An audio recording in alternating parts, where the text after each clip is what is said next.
আসসালামু আলাইকুম ভিউয়ার্স, আমরা চলে এসেছি সেই যুগে যুগে শত শত বছর আগে সেই পুরাতন কিল্লা নারায়ণগঞ্জ বন্দর সোনাকান্দা।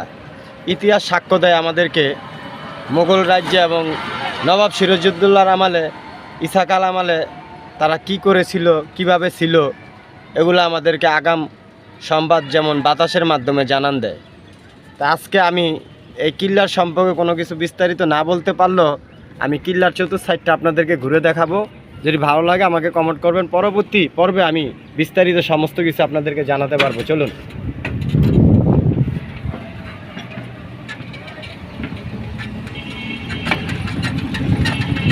তো যাই হোক, এই এলাকাটার নাম হয়েছে সোনাকান্দা, আর এই কিল্লাকে উপলব্ধি করেই এই এলাকার নাম হয়েছে সোনাকান্দা। তো সোনাকান্দা এলাকাটা সেই সোনাই বিবির থেকে প্রচলিত হয়েছে, যুগে যুগে বছরে চলে গেছে, কিন্তু আমাদের ইতিহাস সাক্ষ্য রয়ে গেছে। চলুন আমরা কিল্লার প্রথম গেট দিয়ে প্রবেশ করতেছি। ঠিক আছে, আপনারা লক্ষ্য করুন, এই হচ্ছে কিল্লার প্রথম গেট। প্রিয় বন্ধুরা, কিল্লাটা দেখুন,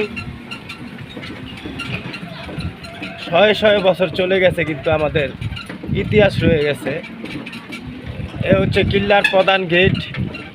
এখানে বিভিন্ন এলাকার মানুষ আসে ঘুরতে, দেখার জন্য। তাই আমি আপনাদেরকে যতটুকু পারলাম দেখানোর চেষ্টা করলাম। ইনশাল্লাহ আগামী পর্বে আমি এটার বিস্তারিত আপনাদের সাথে আলোচনা করব। চলুন আমরা চলে যাই কিল্লার অপর পাশে। দেখুন প্রিয় বন্ধুরা, আমি একটু ছুঁয়ে দেখাই, তাহলে আপনাদের কাছে আরও ভালো লাগবে। এখানে ছিল কাম্মান, এখানে কাম্মান ফিট করা ছিল। এখানে ছিল বন্দুক বা মশাল নিয়ে দাঁড়িয়ে থাকতো, তরবারি নিয়ে দাঁড়িয়ে থাকতো। কি মানে প্রাচীন, এখনও যেন সেই মৃত আত্মারা আমার সাথে কথা বলে। এই যে দেখুন, আমি হাত দিয়ে ধরলাম।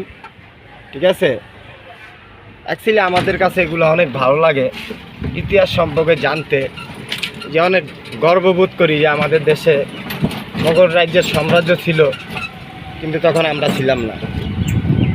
যুগে যুগে শত শত বছর চলে গেছে, ইতিহাস সাক্ষ্য এখনও রয়ে গেছে। প্রিয় বন্ধুরা, তা আমরা আমাদের এই ধরনের ঐতিহ্যকে আমরা টিকিয়ে ধরে রাখব। ইনশাল্লাহ আগামী পর্বে আবার কথা হবে, বিস্তারিত ঘটনা জেনে আমি আপনাদেরকে বিস্তারিত জানাতে পারবো। তো সংক্ষিপ্ত একটু কথা বলি। এটা ছিল নদীর পয়েন্টের একটা সীমান্ত। তৎকালীন সময় নদীপথে অনেক ডাকাতি হতো, তাই এই সীমান্ত রক্ষা করার জন্য এই কিল্লাটা নির্মাণ করা হয়। তখন নদী কাছে ছিল, নদীর সমস্ত কিছু দেখভাল এই কিল্লা থেকে করত। তখন মুন্সিগঞ্জের এক জমিদার কন্যাকে ডাকাইতের দস্যুরা তুলে নিয়ে যায়। তুলে নিয়ে যাওয়ার পরে এই কিল্লার যে প্রধান সেনাপতি ছিল, উনি নদীপথ থেকে ওই জমিদারের কন্যাকে উদ্ধার করে নিয়ে আসে। উদ্ধার করে নিয়ে আসার পরে কিছুদিন পূর্বে এই মুন্সিগঞ্জ জমিদারের কাছে একটা বার্তা পাঠায় যে তোমার কন্যাকে আমরা ফিরে পেয়েছি, তুমি নিয়ে যাও। তখন ওই জমিদার ছিল হিন্দু। সে বলে যে আমার কন্যাকে যার মুসলমানরা যে উদ্ধার করেছে, মুসলমানরা যে ধরেছে, আমি এই কন্যাকে আর স্বীকার করব না। তখন সেই কন্যাকে আর নেয়নি। সেই কন্যা, সেই সোনাই বিবি এই কিল্লার মধ্যে বসে বাপের বাড়ির দিকে তাকিয়ে কান্না করত। সেই থেকে এই এলাকার নাম হয়েছে সোনাকান্দা। সম্মানিত বন্ধুরা, আরও বিস্তারিত ঘটনা জানাতে পারবো পরবর্তীতে। আমি এটা আপনাদেরকে পরখান্নভাবে ঘুরিয়ে সমস্ত কিছু আমি দেখানোর চেষ্টা করব। তো ইনশাল্লাহ আমি ফিরোজ বাবু, নারায়ণগঞ্জ বন্দর সোনাকান্দা থেকে আলোচনা করছি। আজকের মতো এখানেই বিদায় নিচ্ছি। সবাই আমার জন্য দোয়া করবেন। আসসালামু আলাইকুম।